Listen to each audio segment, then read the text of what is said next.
Hello, my lovelies. It is time for my March wrap-up vlog, so stay tuned.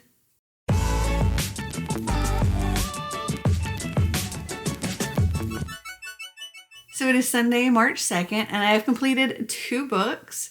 If you watched my Better Book It game, you know that day 1 I managed to complete only 2 books and not made it very far on my board.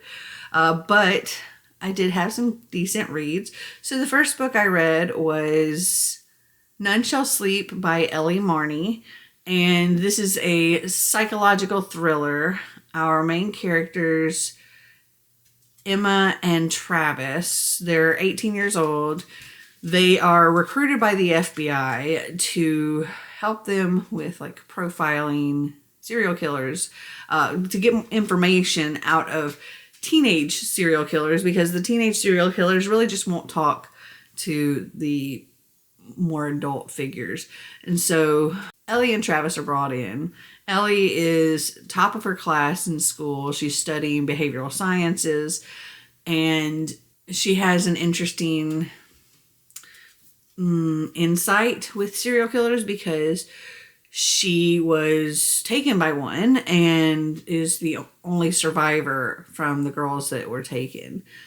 And Travis also has kind of an interesting point of view from it as well, because so Travis is in the U.S. Marshal training program. His dad was a U.S. Marshal, and his dad was one of the people that was catching a serial killer, and in the conflict when he was caught, he was stabbed by his dad was stabbed by the serial killer and ended up dying.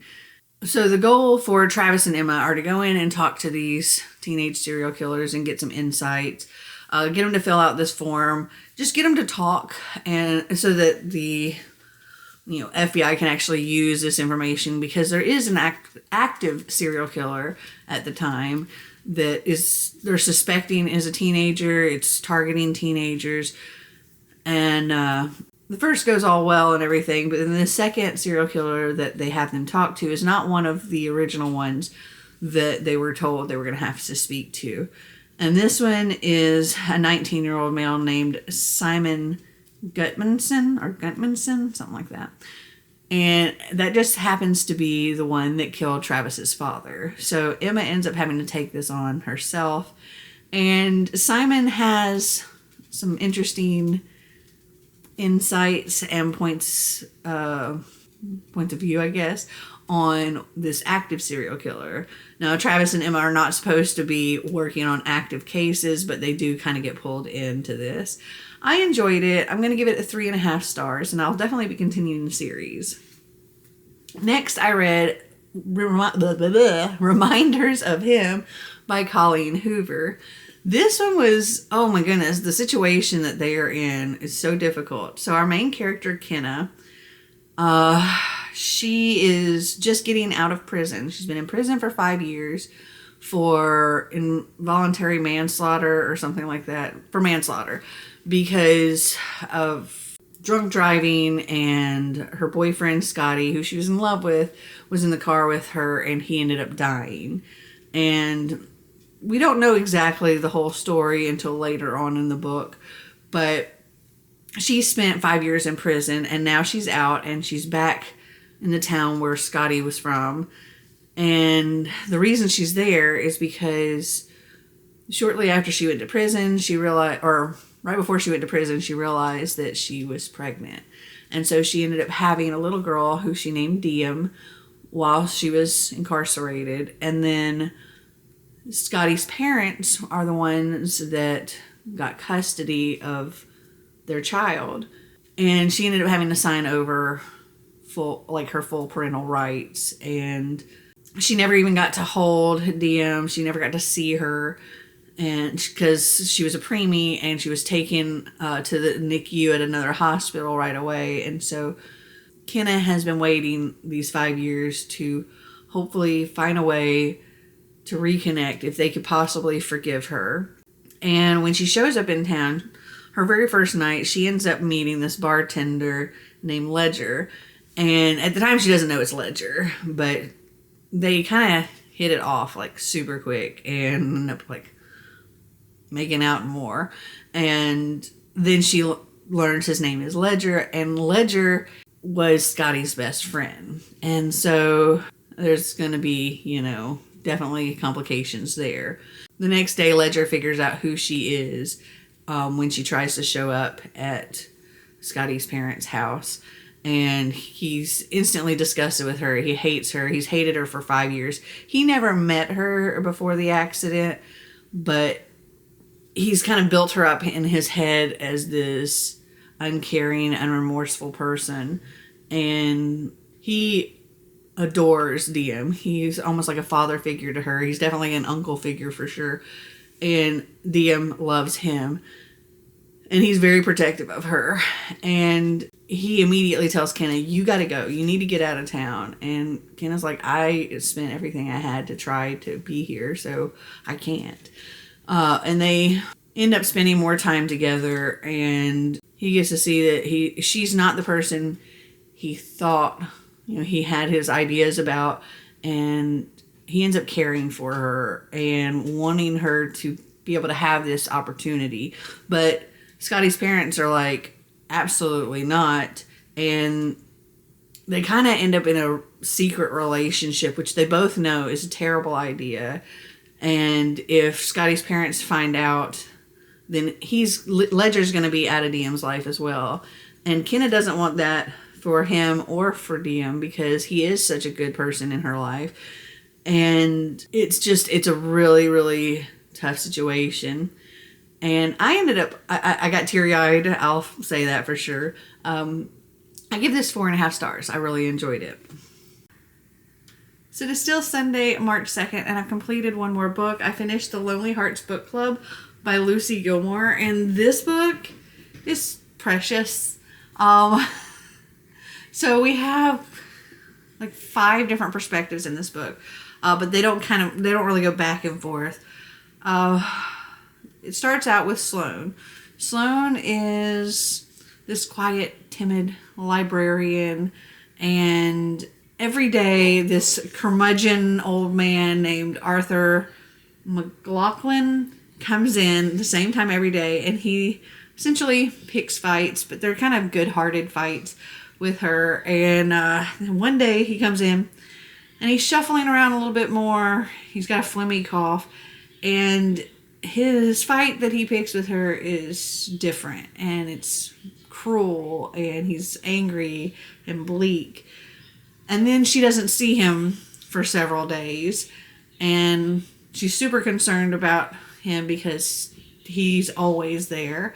And so she ends up kind of stalking out his house, which essentially gets her fired from her job, to find out what's going on with him. And he's pretty much bedridden. And she kind of forces her way in to take care of him. She ends up making friends with the lady that lives across the street, who also kind of wants to help Arthur, but is also kind of scared of him because he's not a nice man. And she ends up bringing food around, and between Sloane and Maisie, they're helping take care of Arthur, and end up forming a little book club. And throughout, we bring in the other characters like Mateo, who is also a librarian, but he's also been a lot of other things. He kind of goes through jobs, and one of his jobs in the past is a registered nurse. And Arthur's required to have a registered nurse, so they kind of pull him in to do that, and under the guise of being in a book club. And we also have Greg, who is Arthur's grandson, who's also kind of been stalking out Arthur's house but afraid to go in. And Greg's mother, Arthur's daughter, passed away, and like her dying wish was for him to fix things and be a part of her father's life, Arthur's life. And this is just really a bunch of lonely people coming together, and a found family and love, like not the romantic love, but just like the love of family and friends. And this was precious, and I'm giving it 5 stars. I haven't read a 5-star in a while, but this was a 5-star read for me. So it is still Sunday, March 2nd, and I've completed one more book. I finished Spark by Sarah Beth Durst. This is middle grade, and this actually has a lot of similarities in Fourth Wing, but a kid's version. So in the Badlands, every year, 5 children are chosen to take care of this egg, which will hatch to become a storm beast. And for 2 years, they have to care for this egg and bond with this egg. And the dragon or storm beast or whatever that comes from this egg is perfectly matched to that child. And in the Badlands, they have like perfect weather all the time because of the storm beasts and the guardians, and everything kind of relies on this. And when our main character, Mina, her egg hatches, we have Pixit, who is a lightning beast. And her family is like, no, this is not right. This is not possible. That doesn't fit with who you are at all. And there's something wrong. We've got to figure out, is there some way we can get this fixed? And she's like, no, he is mine. I am his. We're bonded. This is how it's supposed to be. And then she ends up getting sent off to the school to learn lightning guardianship. There we go. And while there, she learns that, yes, in this land, it's called the Badlands, where she lives, the weather's perfect and all of this stuff, but it's actually coming at a cost because over the mountains, what's being done to have all of this perfect weather and everything for the Badlands is actually causing massive storms over there and killing a lot of people. And Mina pretty much starts a revolution in order to right this wrong and make a change in the world. And I really enjoyed it. I'm giving this 3.5 stars. So it is Monday, March 3rd, and I've completed one more book. I finished Fake Dates and Mooncakes by Cher Lee. This is super cute. So our main character, Dylan, who is living with his aunt and her family because his mother has passed away. She runs a restaurant called Walk Warriors, and they're struggling, and he's doing everything he can to try to help because he loves his family and he wants to help her as much as she has helped him. And he's hoping to enter this mooncake contest in order to bring recognition to her restaurant and to get them the money and stuff to keep the restaurant going. And then one day he goes out to make a delivery to this awful guy who ends up with green onions on his food and throws a fit and is going to do all of these bad reviews and all kinds of other stuff. And he has a friend there with him who's like, no, calm down, don't do all that.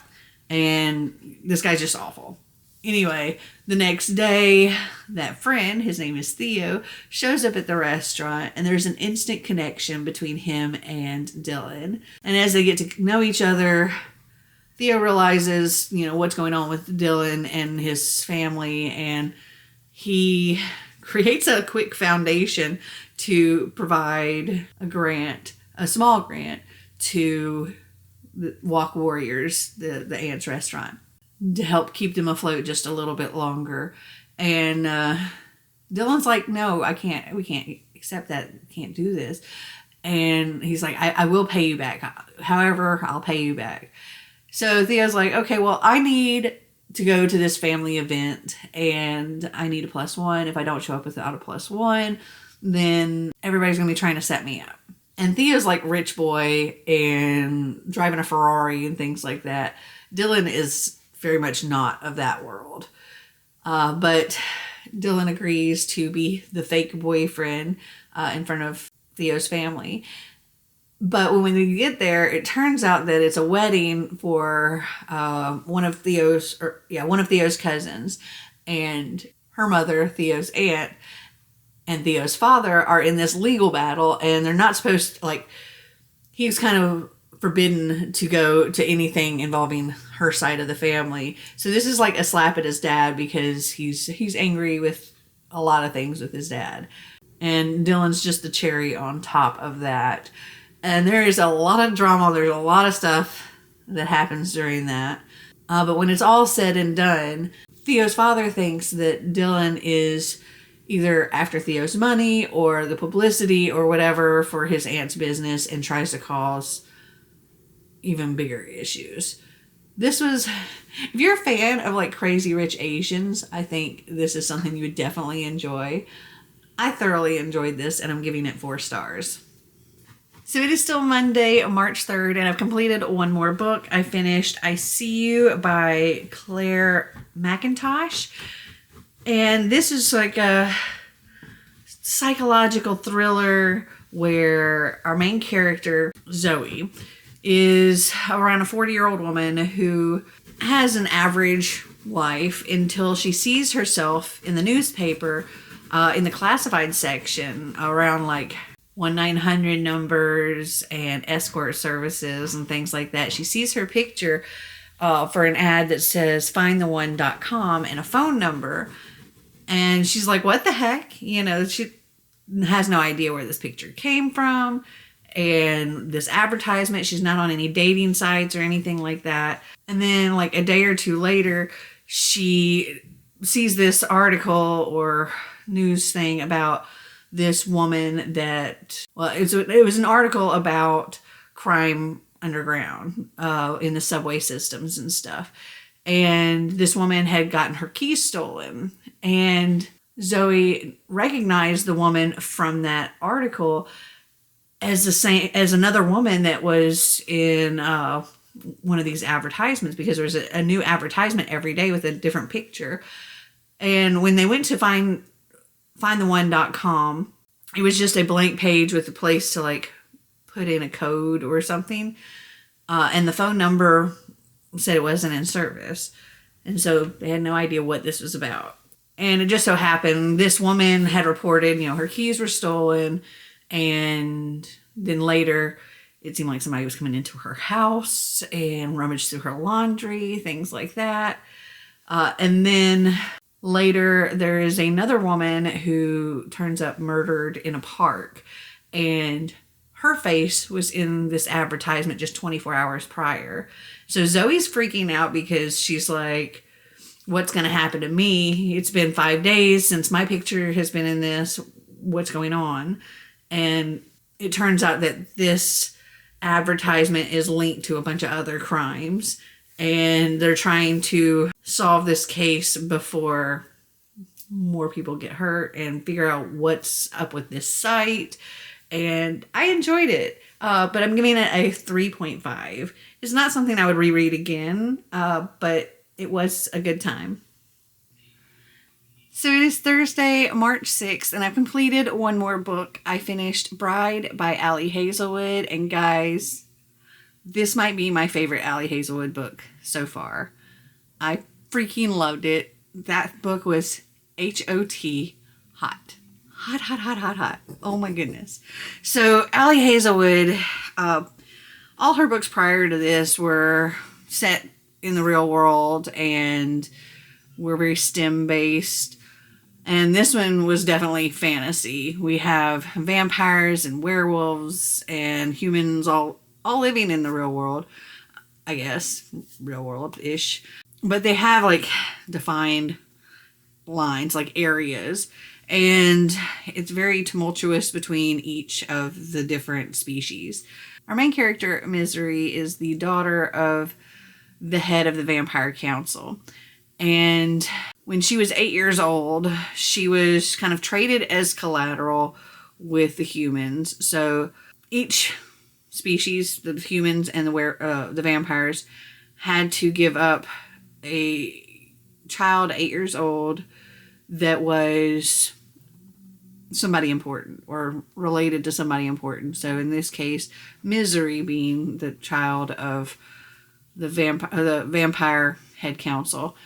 And I don't know who the child was from the humans, but the human lived with the vampires and Misery lived with humans.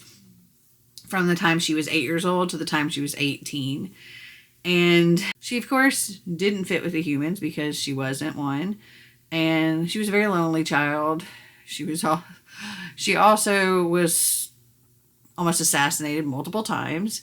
She was a lonely child, and eventually her human caregivers, brought a orphan child about the same age as her named Serena. And her and Serena became the best of friends. They were sisters. They were as close as two people could be. And that continued on later in the years. So once Misery turned 18, she got to go back to being with the vampires, but they did not treat her kindly and kind of treated her like she was a traitor because she lived with the humans, but she didn't really have any choice in that. And she decided the best thing would be to continue living with the humans. So she has brown contacts, she shaved down her fangs, and her and Serena continued to live together. They went to college, all of these things. And then now they're 25, and Serena has gone missing.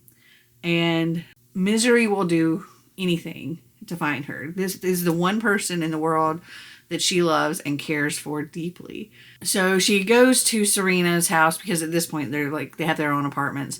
She goes to Serena's apartment because she's like, oh yeah, Serena's got this new stupid cat that she, is going to have to feed or whatever. So while she's there, she discovers this piece of paper that has L.E. Moreland on it, and it's like from Serena's planner, and it's the same date that Serena went missing. So that's at this point, that's her only clue as to anything about Serena.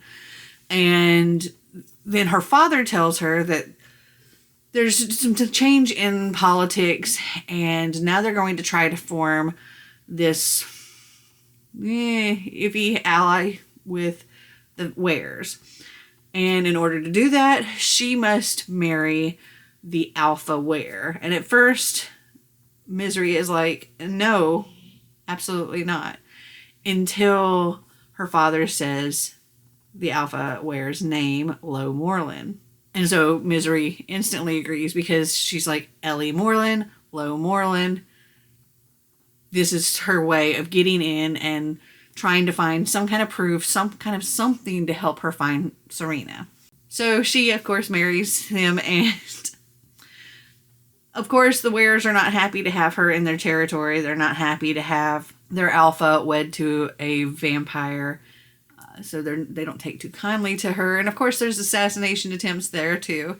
There's a lot of conspiracy things. There's mates. There's this weird connection between her and her now husband. And it was so much fun. I thoroughly enjoyed it. And I give this book 5 stars. Fan-freaking-tastic. Highly recommend. Whew. There's a couple things too that I want to add. That I love the fact that in Allie's previous books, her main characters are always very STEM oriented. And in this, Misery is a techie girl and she's into coding and that kind of stuff as well. So she didn't lose that. It's still part of her story. But also the fact that Allie has this incredible way of just building the tension and making things that are not necessarily something sex related just to be freaking hot and very, very, very sexy, and just the build up and whoo, Lord. Yeah, highly recommend this book. 5 stars. So it is Friday, March 7th, and I've completed one more book. And I just actually realized that this was part of a series, so I think each book is read as a standalone. This is actually book 3 in the series, and that is Just for the Summer by Abby Jimenez. And this book, oh my goodness, there's a lot going on in this book. So it starts out with a Reddit thread by Justin, who is asking if he's the asshole for naming this ugly dog that he got after his best friend, because his best friend kind of stiffed him on being a roommate and has moved in with his new girlfriend or fiance or whatever. And he mentions in this Reddit thread that the way they met was actually because Justin dated the girl first, and Justin has been known as a good luck charm, and any girl that he ends up going out with more than twice ends up finding the love of their life, their soulmate or whatever, right after dating him. And our main character, Emma, Justin's one of our main characters, but our other main character, she sees this Reddit thread and she's like, oh my gosh, this is so relatable. That is me. She's like, I'm curious if he's ever had to attend any of the weddings, because she's had to be bridesmaids in multiple, because she's kind of cursed with this same good luck charm thing too. And so she reaches out to him just as a friendly commiserate together. And they end up kind of developing a little bit of a friendship and decide that they're going to date each other. They come up with this whole like spreadsheet and plan on how they're going to do it and break each other's curse. And after they break up, then they'll go off to find their one person. But of course, it is not that simple. And there's also a lot of stuff. Like, they both are dealing with a lot of family trauma. So Justin's dad died in a car accident. His mother is now about to go to prison, and just like very, very soon. And he's going to be the guardian for his 3 younger siblings, a 5-year-old, a 12-year-old, and a 15-year-old. And he's kind of freaking out about all of that as well. And Emma has had a lot of family trauma, a lot of abandonment issues. She has a terrible mother. And she's been in and out of foster care because of her mother. And her mother's always kind of just been in and out of her life and neglected her and never really puts her first. And so she's dealing with a lot with that. And that also quite comes to a head during this.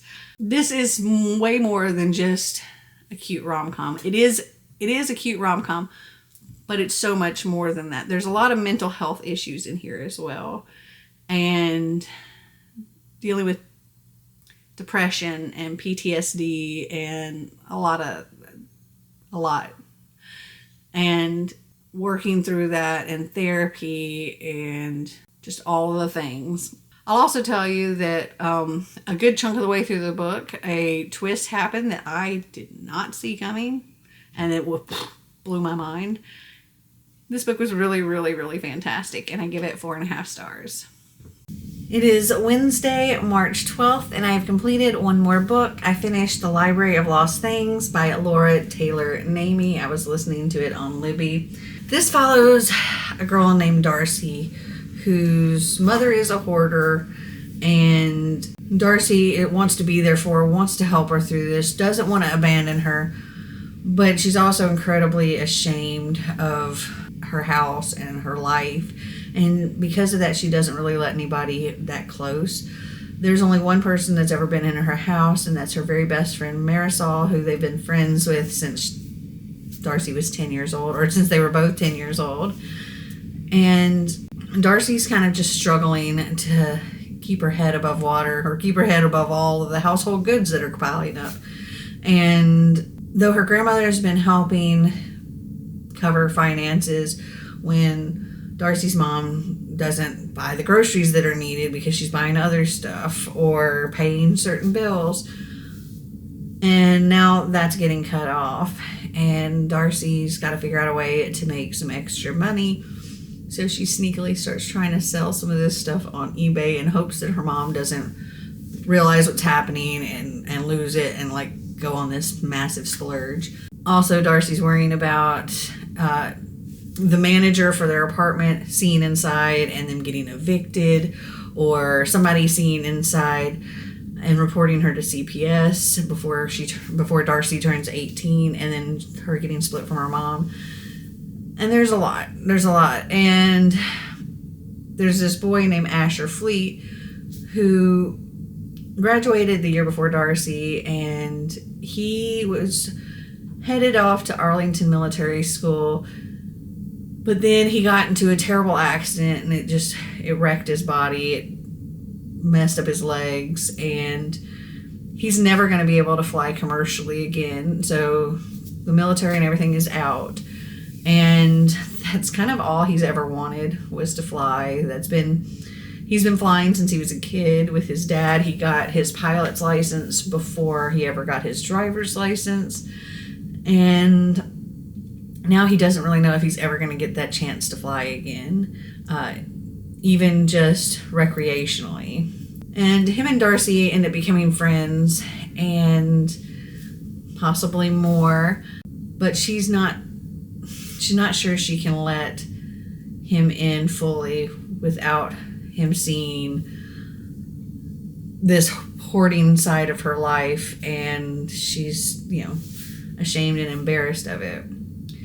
I enjoyed this a lot. I don't know that I would read it again, but I did thoroughly enjoy it. I'm giving this one a 3.75, and I don't think I need to physically own it any longer because I can't see myself necessarily rereading it. And if I do, I can always just get an audiobook. So it is Tuesday, March 18th, and I have completed one more book. I finished Nothing Like the Movies by Lynn Painter, and I'm going to give this book 5 stars. I thoroughly enjoyed it. This is the sequel to Better Than the Movies, though it's set quite a few years later. The couple from the first book, they went off to college, and we're in their college years now. So in their freshman year of college, 2 weeks in, and they're madly in love, he gets a phone call that his father has passed away, and he goes home, and he ends up not returning back to school, and gives up baseball, gives up UCLA, and eventually breaks up with the girl too, because he knows that she would follow him back, and he doesn't want her to be tied to him. He wants to let her be free and do the things she needs to do. And so he ends up breaking up with her. And now it's 2 years later, and he's finally found a way to get back. And he's back at UCLA. He's starting his freshman year over again. He's back on the baseball team, and he really wants to reconnect with her. And it took her a long time to get over him. She was heartbroken, but she doesn't believe in romance, where she was a big romance girl, she was all about rom-coms and all of that in the first book, but now she's kind of anti-romance, and she doesn't really date anybody, and she's finally, gotten over the breakup and moved on. And then he shows back up at school, and actually he shows up at a party at her house, and he has no idea it's her house, and she's thrown for a loop and is kind of sent spiraling after that, because it starts bringing back all of these thoughts and emotions, and she's like, I'm supposed to be over this, and he wants nothing more than for them to get back together. But she also, in order to kind of get him to back off, does this whole fake dating thing with one of her roommates, and it's quite hilarious. She's also in this music program, but she tends to do a lot of, she's doing an internship for this woman who is doing a documentary on the baseball team, and she ends up having to do all this content for that, and of course that puts them together a lot, and she's fighting her mixed feelings about him, and he's really trying to get them back together. And also because of the field that she's in, she really, she's big into music, and this was the same in the first book. She's always wanted to do music for movies, and so almost every scene going through her life, she has a song that can fit for it. And throughout the book, we're getting these songs that are being mentioned and stuff. And then at the end of the book, we actually get a playlist of all these songs, which I've listened to, and it's great because as I'm listening to it, I'm seeing these things play out that were in the book, and I'm going through pretty much the whole book all over again with these songs, and it was a lot of fun. I highly recommend this series, and I can, because of a love interest I could see blooming in this one, I can kind of see where the next book could lead following different characters, and I'm definitely here for it. So yeah, I give this book 5 stars. So it is Thursday, March 20th, and I have completed 2 more books, and I DNF'd one. So the first one I DNF'd was Disclaimer by Renee Knight. This one I got about, I think, 12% in and decided it was not really for me. It goes back and forth between this man and this woman. She's a wife, he's a husband. I don't know if they're actually married to each other or not, but she finds this book and starts reading it, and apparently there's some like ominous things in this book that leads her to believe that whoever wrote this knows something about her past. And then there's like the man's perspective. He finds a book written by his wife, and he's like, I don't understand. My wife never wrote anything. And I really wasn't feeling it. So I DNF'd that. Next, I picked up Grace and Fury by Tracy Banghart. I believe this is a duology, and I thoroughly enjoyed this. I give it 3.75. In here we have 2 sisters, Serena and Nomi. And Serena was raised to be a Grace, and she's like all soft curves and elegance and poise, and is hoped to be selected as the heirs, one of the heirs Grace, like the prince pretty much. And Nomi is kind of like the anti all of it. So in this world, women are not allowed to talk back. They're not allowed to read. They're not allowed to do a lot of things. And Nomi likes to read, and her twin brother kind of taught her to read, and she would read Serena stories, and she also works kind of as Serena's handmaiden. She's not all frills and girly things. But when they go to this ball, where the Graces are selected, Nomi gets selected as a Grace and not Serena. And they're both kind of struggling with that. Serena is now going to be Nomi's handmaiden, and neither one of them really know how to play these roles. But then Nomi has taken a book with her, and they're in the process of discussing it and remembering a story that Nomi like read to Serena over and over and over again. And Serena was like, I think I probably know that by heart. And so Serena's like reciting this, but she's holding this book at the time. And one of like the head maidens or whatever happens to come in at that time, and Serena gets in big trouble because they think she's reading. And she doesn't end up denying it because she wants to save her sister. But this is no small infraction, and she ends up getting sent to Mount Ruin, which is a prison for women. And here they literally have to fight to the death just for food. And Nomi's left alone at the palace as well. And both sisters end up staging essentially a rebellion against what's going on in the places they are.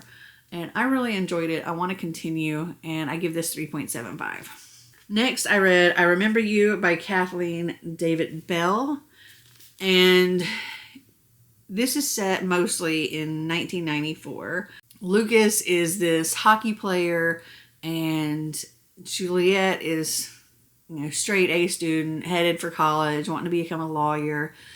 And when they first meet, they're both kind of instantly drawn to each other, but she's kind of scared of his intensity, of his whole vibe. Because right off the bat, he starts telling her that he remembers things about them. And she's like, we've never done any of this. We've never, but he remembers this relationship that they already had in, I guess, another life or something. And she's kind of freaked out by it and thinks that there's something wrong with him. But at the same time, she very quickly ends up falling for him and eventually starts to believe the things that he says. But at the same time, he's having these terrible, terrible headaches. And these dreams or memories or whatever become more and more ominous as time goes on. And as his health seems to deteriorate. And she's kind of trying to help him through all of this.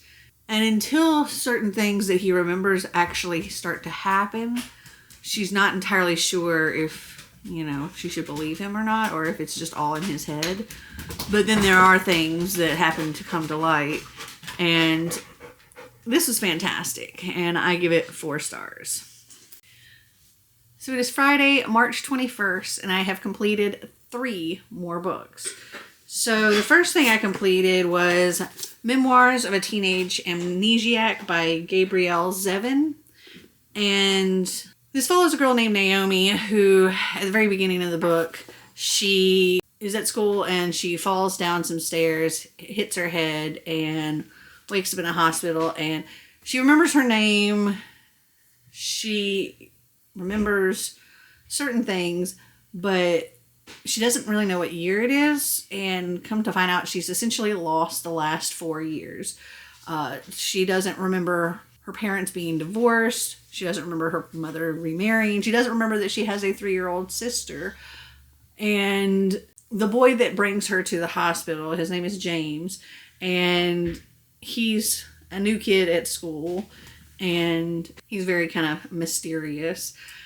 She also doesn't remember her boyfriend or her best friend, and throughout this she's trying to kind of put pieces together and figure out where she fits, and she doesn't seem to think and feel like she must have before, because the things that she was big into she doesn't care so much about now, and the only person she really seems to truly connect with, other than her best friend, because they do kind of seem to click back together pretty quickly, even though she doesn't remember him. The only person she seems to really mesh with is James, because I guess he didn't know her before. He also has a past that he would like to have forgotten. And yeah, I enjoyed it, but I'm going to give it 3.5 stars. Next, I read Black Satin, an erotic tale for women by Joan Elizabeth Lloyd. And this was kind of a little cringy. It's pretty much one sex scene after another. So we have 2 main characters, Ronnie and Carla. And Ronnie is a call girl, and she acts out fantasies for different men. And the way the book starts is acting out one of these fantasies for a 40-something-year-old man named Bobby, who likes to dress up like a little schoolboy and be disciplined by the school marm. Yeah. And then right after that, it switches to Carla, and she's pulling out of a doctor's appointment, pulling out of a parking garage, and literally hits another woman's car, and it just happens to be Ronnie. And Ronnie and Carla were college roommates 15 years ago, and they end up reconnecting and meeting like on a weekly basis and having lunch or whatever. And eventually Ronnie tells Carla what she does, and Carla's intrigued and ends up wanting to get involved and becomes a call girl as well. And essentially it's just one scene after another of them living out these fantasies for guys. It was okay. I'm giving it 3 stars. And then the next book that I read was On a Quiet Street by Serafina Nova Glass. This was the group book for Seasonathon for this round. And this follows 3 women. We have Paige, Cora, and Georgia. And they live in this like well-to-do kind of neighborhood where everything seems fine on the surface, but it's definitely not. They're all dealing with a different kind of trauma. So for Paige, a year ago, and this is at the very beginning of the book, her son is killed. And she believes that it's somebody in the neighborhood that was responsible for it. But the cops kind of feel like it's a hit and run. There was no video. There was no nothing that they could prove. who did it, and the case kind of went cold. But Paige was like, no, she's going to find out. And she's pretty much spying on all of her neighbors. And then we have Cora, who very much believes that her husband has been having affairs, multiple affairs. And she feels like he's cheating on her again. And there's a whole lot of gaslighting and making her seem like she's crazy. And she's saved up some money and has thought about hiring a private investigator. But she talks to Paige, who is her best friend. And Paige agrees to do this for her, to try to get the proof for her. And then we have Georgia, who is very beautiful and mysterious and never seems to leave her house, doesn't really interact with any of the neighbors. And Cora is terribly intrigued by her and kind of insinuates herself into Georgia's life and tries to make friends with her. But Georgia is actually dealing with... She has been trafficked, and her husband, who is a judge, is the one that did it. And he is pretty much holding her hostage in this house and has taken away all of her identification, all of her money, her passport, destroyed it, all of these things so that she can never get away. And he's very cruel and very abusive, and kind of leads all of the friends and neighbors to believe that she's depressed and she's agoraphobic, and that's why she doesn't leave the house. And eventually these women all kind of come together to try to help each other. I enjoyed it. That ending was, whew, that was something. It was a little intense. And I'm giving it 3.5 stars. So it is Saturday, March 22nd, and I have completed one more book. I finished Burn for Burn by Jenny Han and Saban Vivian. This book follows 3 girls who are looking to get revenge on some popular kids for different things that they've done. And they kind of make a pact to work with each other to bring these people down. There is a little bit of possibly superpower type thing, because there's a potential. It seems like maybe. I don't know for sure, because I think it's going to let us know in the following books in the rest of the series. But I think there's one girl that might have the ability of controlling things with her mind. I will also say that there's trigger warning for sex under the influence of alcohol and not being okay with it. Also, a girl talking about unaliving herself. So yeah, go into that knowing that. I enjoyed it okay. I'm going to give it 3.5 stars. For the most part, of reading it, I was thinking it was going to be a 3-star read, because it was very, very, very, very YA. But as I got towards the end, I got a little more interested with what happened towards the end, which makes me want to try to continue the series. But I will say through the majority of it, I was thinking I'm only going to read this book and get rid of the rest. And that was Tag You're Dead by Catherine Foxfield. Sorry for the loud air conditioner. It is very, very loud in here. So I started and finished this while driving down here, and I really, really enjoyed it. I'm debating on if I feel like I would actually read it again or not. So this famous teen influencer, his name's Anton Fraser. He's all right. He's like one of those YouTubers you see where like super famous, and a whole bunch of them all live in the house together, and they're always doing pranks and all kinds of stuff like that. So that's kind of how Anton is. Very famous, lots of money, all of that. And some time ago, one of his people that was working with him, her name was Rose, she was found dead in the pool, and the house got shut down. Like, Anton shut the house down. He kind of went silent on social media for a while. But it was determined that the death was an accident. The girl apparently had, like, done drugs and slipped and like hit her head and fell in the pool. And now he's trying to kind of make a comeback, and he's also like a, not necessarily a gamer, but like a game developer as well. And he created this game called Shadow World or something like that, where you use your phone and like you can see like an augmented reality over your reality, and there's like ghosts and stuff that come up and you have to exorcise them. He staged this live streamed citywide game tag. 100,000 people applied. The age cutoff was 21.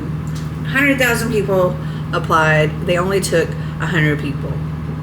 And in this game, they're all brought to like different locations, and they're given a wristwatch, like some kind of watch type thing that is actually a GPS tracker and can track them around, and these special glasses which let them see the Shadow World stuff, as well as other things on these glasses, so they can like watch video messages from Anton on these glasses. They can see where the other contestants are on these glasses, but also they can like see the ghosts coming up like they're in the game. And in this game, you're either a runner or a chaser, and it keeps like changing throughout the game on who's what. And you could be a runner at one point, and then it switch, and you're a chaser, and have to immediately flip around and start chasing the person that was just chasing you. But the goal is to tag the people out. Essentially, you have to be within, I think it's 3 yards or something like that of them for 10 seconds. As soon as you get within their thing, you both have a countdown that starts. And if you can keep them in your range for 10 seconds or more, they're tagged out. So we follow, I think, 4 of the contestants that have their own big stakes in this game. So my mind is drawing a blank on all of their names right now. But one of them is a guy, and he is Rose's ex-boyfriend. They broke up 5 months, either 5 months ago or 5 months before she died. I think it was 5 months before she died. Anyway, he blames Anton. He blames Anton for her breaking up with him. He blames Anton for her death. And he wants in this game to destroy the game and take revenge on Anton. Then we have, I think her name was Maggie. The guy was the only guy. Oh, the guy's name was Grayson. Then we have Maggie. And Maggie is like a high school reporter. And she used to write like fun stories about Anton and his group for her school paper. But then she started learning more and about all the drugs and all kinds of other stuff, and that they're not really good people, and started writing an expose on them. And she was at this party where Rose died, but she got kicked out hours before that happened. But she was taking pictures at the party. Then we have Charlotte. Charlotte writes fan fiction about Anton. She's like in love with him. She's huge fan, kind of obsessed. And her stepbrother, Matthew, is one of Anton's, he calls them accomplices, one of his people that work with him. He lives in the house with Anton and all that. And so for her, this competition is all about getting close to Anton. Oh, the prize is $100,000. You get to become an accomplice to Anton, and you get to also have like a one-on-one, no cameras, hangout sesh with Anton. So for Grayson, it's all about revenge. For her, it's all about love. She doesn't care about the money. She says she's actually going to reject the money because she just wants that time alone with Anton. Then we have Erin. Erin is another big social media influencer. Her mom had a channel that was like all about being a mom and stuff like that. And as Erin got into her tweens, the mom's following kind of dropped off and nobody was watching anymore. And they ended up rebranding and doing a thing together. And it was like Amber and Erin love. And she would like dress Erin up like her and all kinds of things. And so they became popular again. And then as Erin got older, she's now 17, she, is doing all the Instagram stuff, Instagram model, doing all these brands and things like that. But she really doesn't want this life. She has not been happy in this life for a long, long time. And she wants out. So she wants this money to help her get out. Her mom put her into this competition because her mom also wants the money because her mom's got gambling debts and stuff. And Erin is also seeing this boy named Jesse, who is also an accomplice to Anton. And they want to take this money and run away together. So for Erin, this is all about the money. And then something gets hacked into the game and you start seeing Rose, like Rose's ghost. And she's talking about she was murdered and who murdered her, and starts spilling everybody's secrets and revealing the suspects of who could have murdered her. And it was interesting. It was interesting. I really wasn't sure who... I really didn't have any suspects on who I thought the killer would be until the reveal. So honestly, in my thought, it could have been any of the people. And then I started thinking, well, maybe it was somebody completely out of all of these people, and somebody that was like mentioned in just the tiny part way back, which I really thought that was. But it was interesting. I don't know. I feel like I could see myself reading it again one day in the future. So I'm going to give it a 4.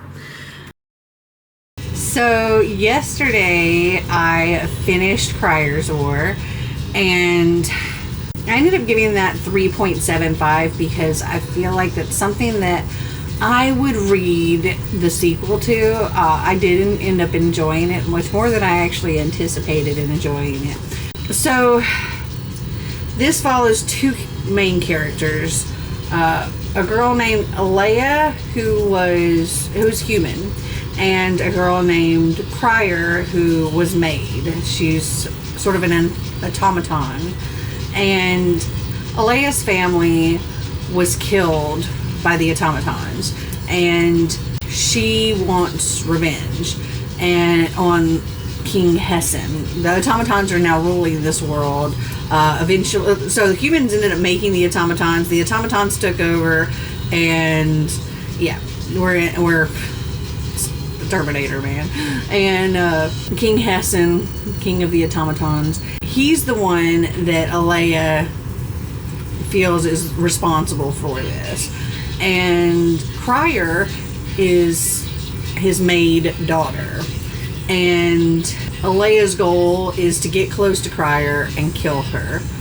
But when she gets the first opportunity to kill Crier, and this is kind of towards the beginning, Crier has had an accident where she's like pretty much fallen off the side of a cliff and is hanging on, and Alea has the opportunity to just like let her fall, but ends up saving her. And then Alea becomes the handmaiden for Crier, and she's like, okay, well, this is the perfect opportunity for me to get closer, maybe learn some more, and be able to take them all down.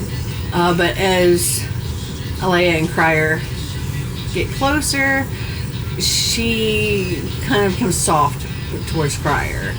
And Crier, on the other hand, she's betrothed to this man this automaton, who is seeking to get rid of humans altogether.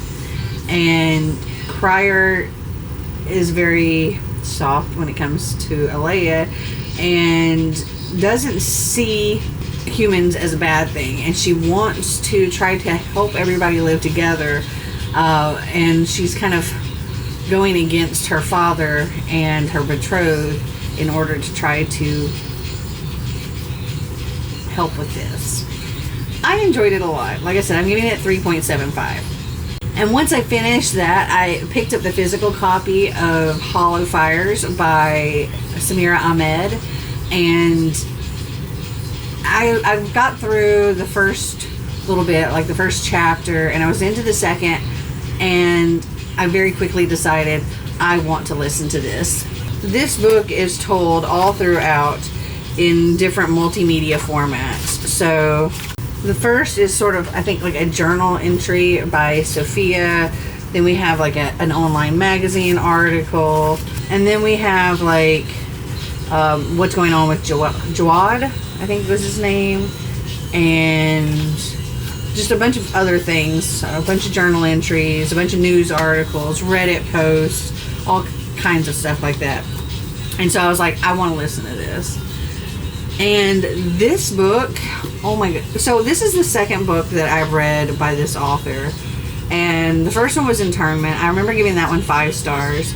This one is also 5 stars. This book, oh my goodness, this book is going to break your heart and infuriate you. And it is so, gut-wrenching and fantastic. So this boy, Jawad, he was a freshman in high school. His family is from Afghanistan, and they came over as refugees. His parents came over as refugees when Jawad was like 3 years old or something like that. And he's a really good student. He's a really sweet kid. And one of his favorite classes is like this make, create kind of thing. And he decided he was going to make this jetpack for a Halloween costume. He got it approved by his teacher, and the goal was to use like recycled items. So he used like plastic bottles and things like that. So he got it approved, and eventually he took it home working on it. And he was so excited to show it to his teachers. So he brought it back to school, and he showed his teacher. His teacher was like really impressed with him. But his English teacher happened to see him and freaked out and reported that this Iraqi kid at school has what looks like a suicide bomber vest on. And he tried to like let her know it's made out of plastic bottles, it's a jetpack, and she's like, yeah. So he ended up getting taken away by police. Like the police were swarming the school. He got taken out. Discovered that, yes, it was exactly what he said it was. Even the teacher that approved it backed him. But the charges got dropped. But he still ended up getting suspended from school. And then once he came back, he was severely bullied and was called Bomb Boy. And after a certain amount of time, he ends up missing. And the conspiracy theorists and all kinds, it was so much. And this whole time that, he's supposedly missing, he's dead. And nobody's really trying, other than Jawad's parents and Sophia, other people in their community are trying to help and stuff, but like the police aren't doing nearly what they should. The news is not doing nearly what they should. The news even refers to him as Bomb Boy, and it's just it's heartbreaking. And Sophia is, I think, a senior in high school at a different school. It's a private school, and she's the scholarship kid, but she's also the editor of the school newspaper. And there's some really bad things going on here, where over the winter break, her mosque got this awful threat, and then an article she wrote got, like, the newspaper at the school got hijacked or hacked, and somebody put some, like, white supremacist stuff over her headline, and she got some nasty threats. A swastika was painted on the school, and nobody's really looking into these things, and except for, like, Sophia and the other kids on the newspaper.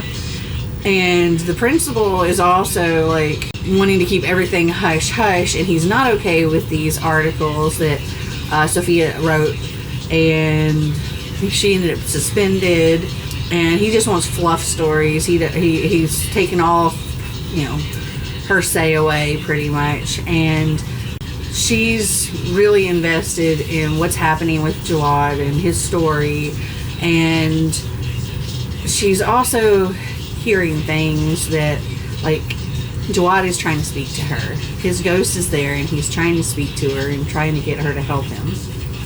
And at first she's trying to ignore it, like she doesn't believe that she's actually hearing these things, but then as time goes on, she does, and she's trying to do what the police can't. And what's even more heartbreaking about this story is this is based on a true story, and it was, oh my goodness, it was awful. And yeah, I'm giving this one a 5 stars. It was fantastic. All right, I don't know how many books that is that I read this month, but it was a lot. Comment down below if you've read them, if you liked them, if you didn't like them. I'd love to hear what you think. Well, I hope you guys enjoyed this video. If you did, give me a big thumbs up. If you'd like to see more videos like this, click that subscribe button down below. And until next time, remember to always be completely you. Bye!